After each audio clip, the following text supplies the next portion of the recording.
Dude, that's the behind the scenes over there. Oh, man. But you know what ain't behind the scenes right now? Because this is the scenes itself. This is What You Think. We've been drinking quite a bit today because this is the Midwest only paranormal podcast where we drink a lot. We drink a lot. You know who loves drinking a lot? My co-host, Jason Smith. Yes, sir. You know who hates drinking? My co-host, Isaac Sagafis. I'm drinking water. You know who's never drank before? My other co-host, Josh Quinn. I'm so thirsty. Man, we had a lot of horse fat. We were doing pretty rough over here, but you know who I heard had a story for us? I think is Jason. Take it away. So, I got two here, and I'm going to let my co-host Two? decide which we go for. Oh, man. Do we go for the one from the hometown or the one from the college town? Let's hear about the hometown story, my friend. So, we're going to... They're both Canada. Well, no, none of these are Canada. Both of these, well, the one today is from the great state of Superior. State of Superior? That's not a state. State of Superior? Have y'all ever heard of the say to the UPA? What Sure. the fuck did he just say? What If you say that one more time, you're getting institutionalized. Musagaji? So that's You're speaking Jar Jar Binks. topic for another episode. Misa not but our boy, I think it was Jacob Casperson, I think. I always forget the senator's name. Either way, that was a huge I don't know. A senator for what state? Michigan? Yeah, I'll tell you. I wouldn't have known that. I'll tell you a quality Wisconsin senator, Joe McCarthy. Yeah. But either way, around the right. he was probably around the same time though. But whole independence for the UP and maybe some northern parts of Wisconsin and Minnesota. Wait a minute. The great state of Superior. But anyways, Wait, this is an actual thing that you're talking about? well, yeah, but that's not the topic of the episode. But I thought you misspoke, but yeah, okay. I was gonna, if we want to dig into that more, I'm more. I mean, I'm a little interested. We'll save that for our we'll hit that Patreon. another time. Thank you that's for more of a subscribing to our story. Patreon, where you can see all of Isaac's butthole. OnlyFans No. butthole pictures. No one subscribed to it, Ty. Oh, but we'll get on yet. there. back to the actual topic of today. So this is one from my hometown. Happened in about A boot? a boot. Fall of 2014, and then probably the events afterwards up to That was about, like 2 years ago. 2017. Seriously. And so some of this was after I had left for college, so I do have an alibi. I'm not involved, for That's- anything along those lines. I didn't realize this entire podcast was just a ruse for Jason to get an alibi.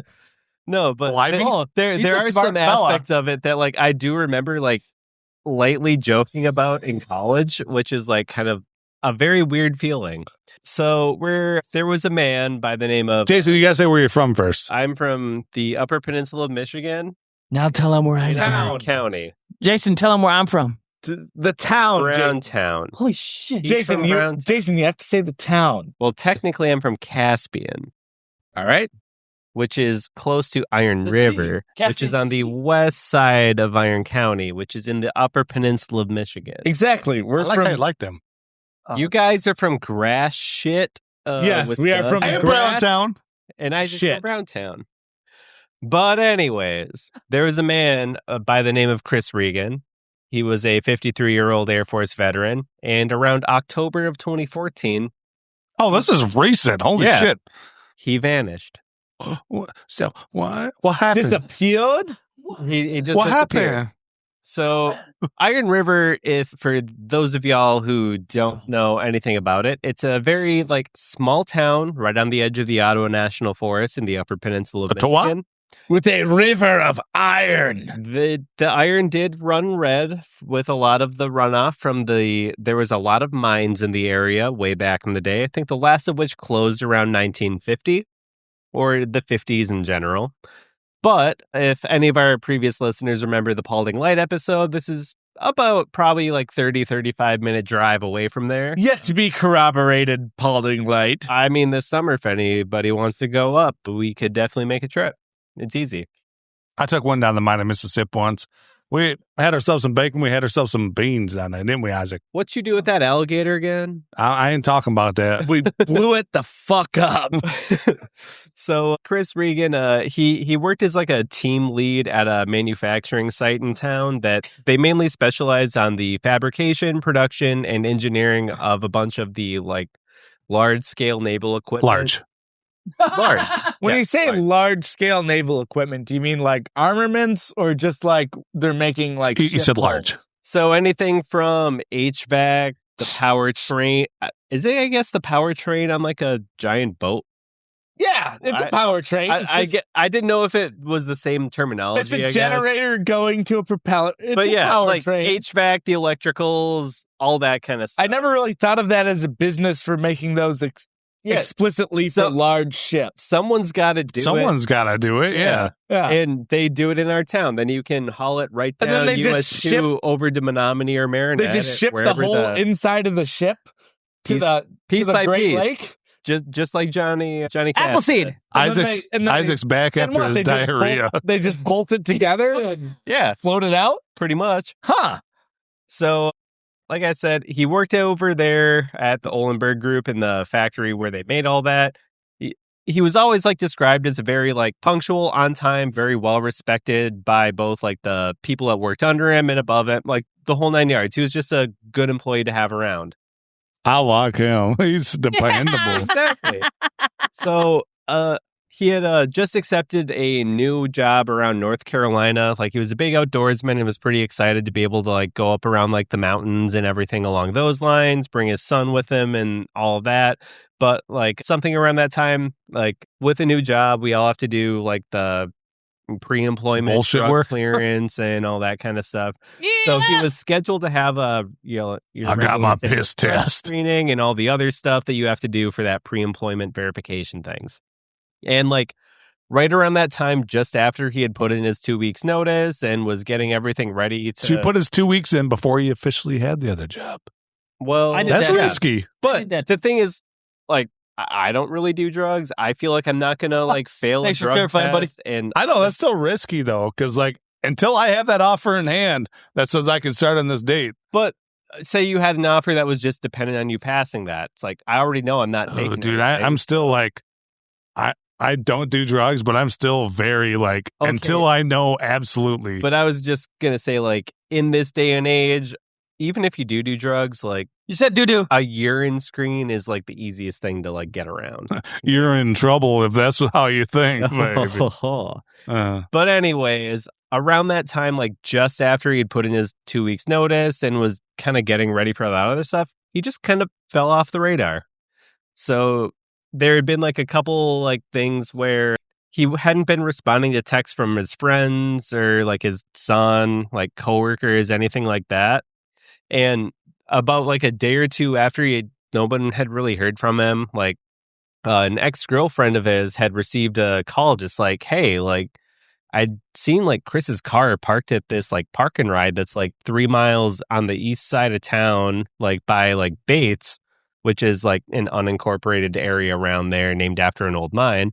But they're like, yeah, like his car that he had really enjoyed this car, really loved it. It's just been kind of hanging out, chilling there for like a couple days now and hasn't really moved. And they're like, yeah, that's really weird. Like no one's heard from him. His car's just been like hanging out there. So his like ex-girlfriend had just filed a police report like, hey, missing persons. I haven't been able to get in touch with him. He hasn't been showing up to work. All that kind of like weird stuff going on. And so, they take a look at the car. Nothing at first really like looks too amiss. It's just kind of parked there. No immediate signs of foul play or anything like that. And kind of as they go around as part of like the initial investigations, they're like, okay, we can't really get a hold of him either. They look around the apartment, start interviewing like the ex-girlfriend. She's kind of like a little bit being the ex, kind of like a person of interest. But after a couple interviews, like they kind of like quickly realize like, yeah, they've made us split apart, but it's pretty like mutual friendship kind of thing. Just things didn't work out. And she's just kind of like contacting us as like, hey, like this just seems weird. So after they kind of look around the apartment a little bit, they look around and realize like, hey, it looks like there's a lot of stuff kind of like shuffled around a lot of the place. Talking with friends and family, it's like he's normally like a very like well like organized, methodical person. So since he was about to move, like there were certain things that were like packed up in a very organized manner, and he had like lists about. It's like, hey, we packed up this room, and this room. This is in this box, but certain things are just like very like shuffled and scattered. There's like old dishes just chilling in like the sink, and there's a couple items. Like he was a very avid photographer, Like and old, stuff old like as that. in how old? Like moldy dishes and. Because he wasn't gone that long. You said like it was a day and a half. It had right? been about like 3 days, Okay. but he was like normally like a very like neat and organized person. So just even having like that laying around like more than like a couple days, It was like, odd. It's very strange. And like I said, It was strange. very avid photographer, and is like things like his camera was gone, which he almost always had with him, and like little things Don't like touch that. my camera.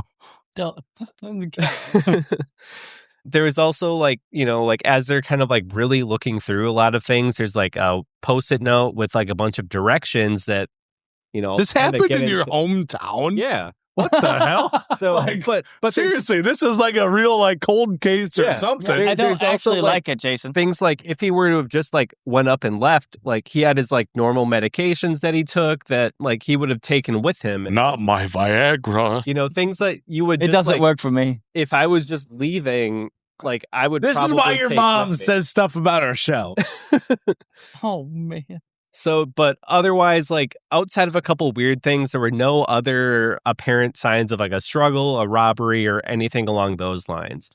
Weirdly enough, that Post-it note, though, like they were able to kind of get some directions off of it because it was like, hey, like go down this road Turn for left X amount or of right, time, yeah. this way, go by this house or whatever. And then there was just a really big hole in the ground. No. So it ended up at someone's house. With that someone's house, like after they were like talking to some of his like coworkers and stuff about Richard if there's Nixon. anything weird, anything Donald like Rumsfeld? whatever, because they were kind of like doing that investigation on the side and been like, oh, apparently he had been having maybe like he wasn't married, but she was kind of an affair with a woman in town who also worked the same place he did. Sounds like And- Michigan. And this And- isn't. This lady didn't happen to be married to the cannibal of your town. You have a cannibal too? We'll get into that. What the? Did you know that? So the directions on the Post-it note led right to her house. Like the kind of a person that he had been allegedly may or may not have been having Why an would he affair need? with. Why would he need Post-it notes I don't know. to get That's this just stuff? an old man. But either way, it was just kind of a weird time. That's just an old man type of thing. Like you just put it on a Post-it note instead of Google Mapsing it. And, we have all of like, 4 cops probably in Iron River at the time. That's a so lot. it's like, you have two of Actually, them it's looking at the apartment. Sorry, two is of them that for the talking town around or the county? for the town? That's Sure. a lot. Sheriffs are different. But either way, it's like, you have a side group of people like looking and, hey, there may be an affair, like rumors say, like with this person, and then you have Post-it notes going to that house. Did they escalate this to like the FBI or anything, or were they still trying to handle this as small town? This is still pretty small. Okay. So former police chief like Laura Frizzo, who I had met personally, she's great, awesome. I ran into her a lot when I worked at the grocery store, and she was like very cool. Does she have nice boobs? Yes. Oh, yeah. So as police dug around like into like Chris Regan's life a little bit, that's when they dug and found like more of that like affair with the coworker whose name was like Kelly Cochran. This revelation Kelly Cochran. Yes. The revelation quickly shifted suspicion from like the original ex-girlfriend who they had kind of like cleared just due to like alibis and just other reasoning, where it was like, hey, she more brought it up as concern, not like as a ex-girlfriend, like I'm kind of thing. So they quickly shifted suspicion towards Kelly and her husband, who was Jason Cochran. And Cochran. So after kind of talking to them, they kind of realized like, hey, their marriage is already a little bit strained. Investigators believed like jealousy, marital conflict could probably be pretty central to this case.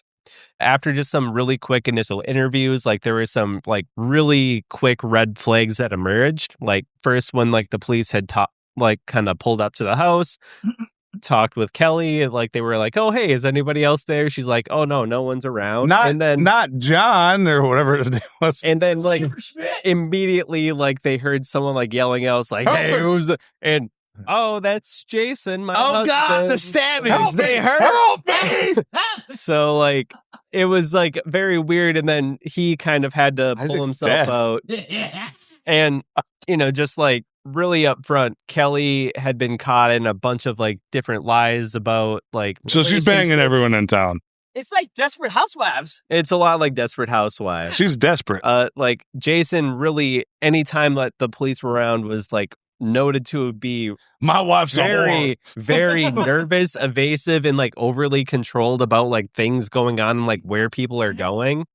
Neither of their stories really matched up about like relationships of people, where people were around certain times, anything along those lines. And things that came out a little bit after the fact that we'll maybe get into like a smidge later, where like neighbors had reported allegedly, and this is like maybe a little small town like hysterics kind of thing, gunshots and possible power tool noises on that night about when Chris Regan may have vanished. How much after the fact did they say that? I was like, oh yeah, I totally heard. That's kind of what, I'm just like, grain of salt, like, yeah, whatever. But like when the police had like come into like the home the first time just for that initial interview, they kind of noted like a pretty strong chemical smell. Wow, you sure have a lot of. Why does it smell like bleach and ammonia? Yeah, exactly. Why do you have plastic laid all over the floor? It looks like you spilled some Kool-Aid there. At this time, though, this there here was long pig you're dissolving in the sink. No body, no ammonia. weapons, no confession, no other physical proof or anything along those lines. So, but they weren't going there for that at first necessarily. Exactly. It was just more of like a hey, there's like these weird connections, and then they weren't necessarily. So this is technically 3 days after the fact too. Exactly. And they weren't necessarily looking at this as a crime scene. Like 3+ days probably. So the police chief's suspicions only grew when investigators they finally got enough where they decided to execute a search warrant and found like a ton of weird things around Kelly and Jason's house, including what appeared to be like blood spatter on the ceiling.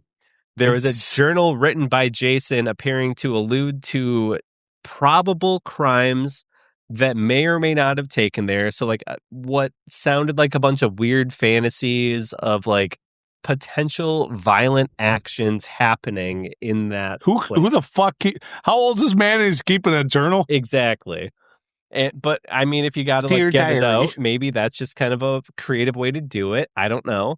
To answer. They noted that there had been like missing sections of floorboards that had been pulled up and like signs of like frantic cleaning around the apartment. Damn, so like where like people got killed. The wood might have been like scrubbed up where like people were trying to like frantically like clean around things, and stuff like that. I like how you said that, Isaac. So during that time, like the Cochrans had been over at like a neighbor's place during the like search of it, and they just seemed like completely wigged out. No. The morning after the search, the police chief had gotten a call from one of the neighbors who said like they just like left right after. So like they just ditched town and went off into Indiana where they were both from. Canada? So while they managed to evade the authorities and like go down to Indiana, like, and while they were outside of like, Michigan and everything, the police chief still continued to like look around and try to figure out if there had been like more physical evidence left behind. No jizz. So something that they focused on was, so there's a lot of mines in like around Iron River and Caspian and like a lot of cave-ins for mines. So like something just in the town of Caspian is like a giant pit that's filled with water. Is that where all the kids play in Caspian? I mean, you don't play in it, but you can like fish in it and stuff like that. But it's there's fish in there? Yeah. They have to stock it though, right? No, it's like still like very close to like streams and water. Can you eat them? Like yeah, it's fine. I mean, it's probably not great. They're just a little heavier than the other thing on account of the iron. Yeah, okay, I get it. So like this is something I kind of remember joking around with like people in school. Yeah, I mean, because you were in college at this point. And like I was like rooming with people from my hometown. And we're like, oh shit, mate, because like a friend of mine. Did you know these people before or? Not a ton. Like some of the ancillary people in the story, I definitely did know, but the Like the direct people, nice tits on the cop. You remembered her? yeah, I like she's her. great. But she was always nice to me when I was working at the grocery store. So At grocery or But store, if you know what I mean. it was like No. at the Caspian Pit and everything. Like a buddy of mine had like lost his phone like ice fishing there because it like fell through like the hole and everything like that. Oh, And that's so my biggest fear is sitting there and dropping anything down the hole of no return. And like, so we were like joking, like, oh I shit, saw a they're very gonna pull sad- up your phone or whatever. Like, I remember like Oh, joking man. around like in college, like, oh, hey, we're like looking we were for both this. seeing that. We're looking for this dead guy, and we pulled your phone up. Well, What's and your it's like- phone doing But it down was like, there? oh, we found this phone or whatever. Then they're gonna look at it. It's like, oh, it's just I my got buddy's Isaac's phone kind of. He's a thing. funny fellow. But they ended up doing a bunch of like dives in there. They ended up finding like a burn barrel, a bunch of clothesline, cement blocks. But is that other like a stuff. pit like the other pits we talked about where people just fucking throw shit away in that? Yeah, like a little. But I've you seen don't a find lot tons. of junk ditch pits. The other thing is like they were able to like tie back some of like the clothing and stuff like that to like the Cochrans. Oh, really? So, yeah, I like where the it was, name. Like, it was like Really stuff turns that me they on. had, but like otherwise, like outside of just like the cock rims? clothes and stuff like that, there wasn't really a ton of other like not like bones or anything like that or Boom. anything along those lines. There's just like nothing really like with it. So for about 2 years, the case kind of like stalled out due to that whole What lack happened? of What did you physical just evidence. do? Did you just do a horseradish bump? But No, a he lot of snorted. that- He snorted Smarties a squeeze. Ended up Oh, changing. no. Yeah, I don't know why he did that. Around Jason, we're gonna have the February- We're calling it. Jason, this is important. Tyler's dying. The What's police are on their funny? way. Oh, fucking stabbed myself. Are you okay over there? I'm doing great. He's doing great. Oh, my God. So, like I said, they kind of like left to Indiana just saying that we just wanted to go home kind of thing. And, there's nothing left in Michigan and blah, blah, blah. But there's that whole lack of evidence. So there's nothing really you could like pin them for Okay. and like, keep them there So- anyways. This chick was like the town bicycle and her husband just kind of knew she was banging everybody or So or was part she of- using Part of that, though, was like he had half the reason why they came into Michigan was like he had some kind of back Because they had to injury get out before. of one town where and she was fucking everybody. What, like in Michigan, because right around that time when I left when I left Iron River was about when like weed and stuff became legal, which he had medically been able to use to like help with his back pain and stuff like that. So, and because of his back pain, he couldn't bang his wife. well, So his wife was banging everybody else. and that okay. I would get into it later, but there was like a weird marital agreement between the two. But it almost seemed like They could- maybe they were luring someone in because he had those fantasies, and That's- maybe I'm getting into it a little too much. kind of what some of it seems like.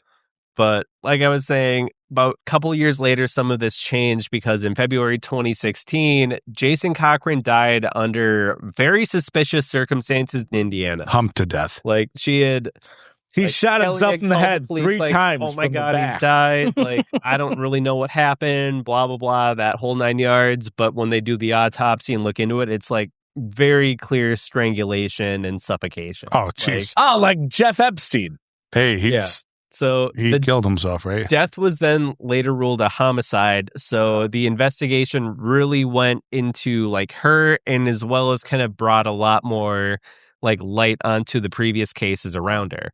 So there is an Indiana detective by the name of Jeremy Ogden who then began interrogating Kelly and eventually started like gaining her trust by playing like, I don't know, some of those like psychological kind of like, oh, hey, it's like, I totally understand Like where it's like this might have happened or blah, blah, blah. And like, because like she had been like such a compulsive liar, just trying to get a little bit of trust in order for her to start like opening up and start kind of like getting into a little bit more of the truths around it.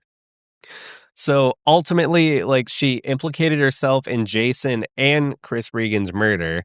According to investigators, like the couple had lured Regan into their home where Jason then attacked him. And this is her side of the story, at least, possibly as part of like a violent marriage pact in which if each spouse would kill the other's lover, if in the event the other had been cheating or something like that. What the fuck? Yeah, it would have been some like really weird vow like that. So this is like, if I'm fucking some dude and my husband finds out, you got to kill him. And if you're fucking some dude and your husband finds out, I'll kill him. Exactly. so this isn't even what you think. This is like she confessed that this actually happened. Yeah, but there's no ifs, ands, or buts. So many lies that she like has tangled around everything. It just clouds everything. I mean, so was she convicted of this, or? We'll get into that in a bit. God! But it's been 25 minutes. Yeah, seriously, Jason, come on, bruh. I'm sorry that this isn't a 15-minute shorty. You should be. It's a long go. That night, Kelly admitted to Ogden for the first time that Chris had been murdered. Like, she initially claimed Jason had shot and killed Chris and forced her, not me, Yes, Jason. to remove the bullet from Chris's skull and dismember the body. Well, Kelly told Ogden that she was initially the victim of the whole situation. They didn't really believe that she had been completely truthful about everything that had happened. There have been like interviews with like the police chiefs where it's like, oh yeah, with her it was basically lie, truth, lie, truth. And you just kind of have to like keep probing on it because sounds like she's just like crazy. Yeah. Like the stories would change, but there were certain things that would just be like the same between them. And then once you started poking her on those, it would like start collapsing. I mean, it just sounds like she's just a nut job that should be thrown in jail either way. So it became like, as part of that, like the Indiana detective, like she started to become like a little bit with all those interviews, like kind of emotionally dependent. So it's like some weird psychological thing. So she wanted the interviewer. She started like really going into how it's like the marriage was like really violent and controlling, not really great for anybody. And that's where like all the facts about that marriage fact started like coming out. And then she finally ended up, after like going on like, oh, I was forced to and whatever. And she's like, no, like it finally started coming off where it's like, it was kind of something that they both did, you know, where it was like, now that he was like leaving and everything, like it was like, and everybody knew and it's coming around. That's why we have to do this. How much meth is sold in your hometown, Jason? A lot. So the different drug laws in Michigan and Wisconsin that lead to a lot of that happening more on the Michigan side than the Wisconsin side. Yeah, I mean, either way, this just sounds like we have some crazy fucking hometown shit to talk about, but this is what people talk about in the like backwoods fucking crazy. Like this could be on an actual like real podcast, not our podcast, but like an actual real true crime podcast. Isaac's not real. We made him up. Exactly. Always been real talk. So like some of the final details were that like once like the two of them finally decided that it was like he had to go. The gig is up. That they would start the jig is up. Luring him to the home. That's where Jason had attacked. So where were they banging before?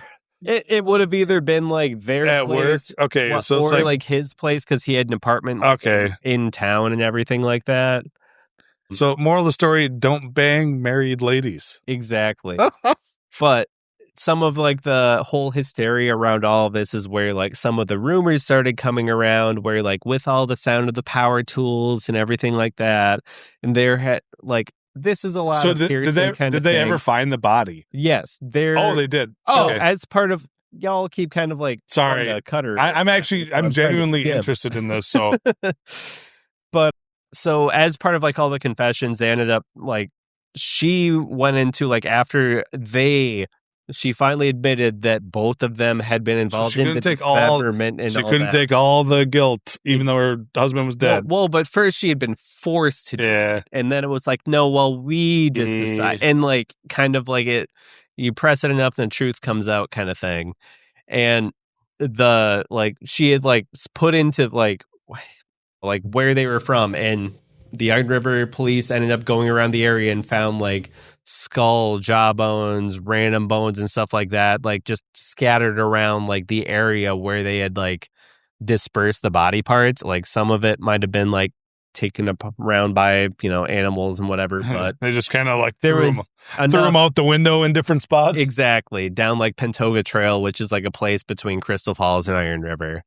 So they were able to test that, go through like dental records and DNA and prove that it was like the body and everything like that. But some of the hysteria comes from the fact where it was like the after and everything when they're like, oh yeah, I heard power tools and whatever. But then like Jason had invited us over for an or barbecue not too long after, and he was going off about how he would like to get all these exotic meats and everything like that. They ate the guy. So there was none of these were ever corroborated in court or anything like that, and there's no physical evidence of it.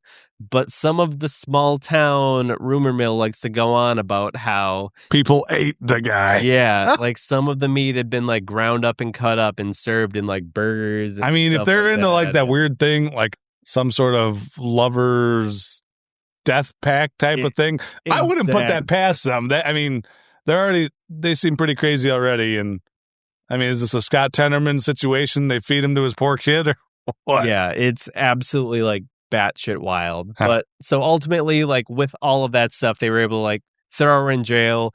Like the whole thing from the Michigan side of things were like life in prison without the possibility of parole for first degree murder. Good. It was like in Indiana or in Michigan? Well, there's two separate cases going on. So it was like 2.5 to 4 years for larceny of like that stolen camera because like remember how it's like he never leaves his camera or whatever? They found it at their house. Oh. Like and things like that where it's like the same he was obviously there. Model camera and like down to like where it's like it had pictures of his dog or whatever. Things exactly. It was like 6 to 10 years for conspiracy to mutilate a body, 3 to 5 for concealing a death. Okay, how is it conspiracy if they found the body? And okay.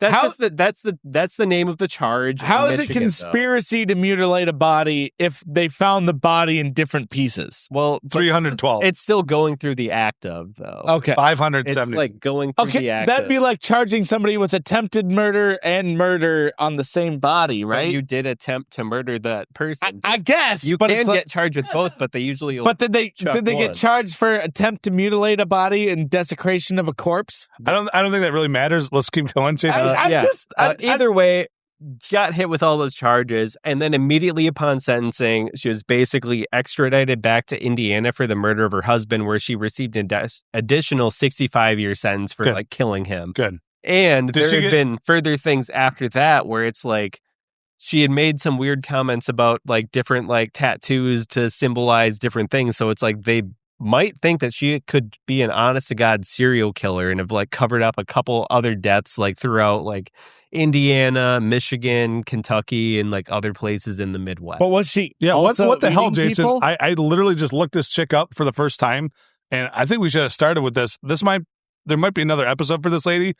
The headline is The Devil Woman of Michigan. I mean, it says alleged serial killer tied to Michigan may have killed 9, served lovers' remains at barbecue. I mean, I'd say let's cut it here. I think we might need to go into another episode eventually about this because this lady's crazy, and she should also get charged with being ugly, frumpy, disgusting. I mean, what do you think of this lady? Terrible, I was like, horrible. Rock Isaac face. says he'd still hit her, but that's all right. I guess. Face, well, ass knuckles. Okay, Josh, we'll go around and think what we think. Josh thinks she's hot. Jason, what do you think? That's not what I said at all. I mean, knowing a lot of the people who were like involved in this and a lot of names were kind of like kept that's out. Crazy, yeah. Like this was very weird to see some of this on like national TV and stuff like that. It's definitely real and just like a weird, chilling like story about like when, I don't know, things get too close to home. It's very strange. Isaac, what do you think of this, fella?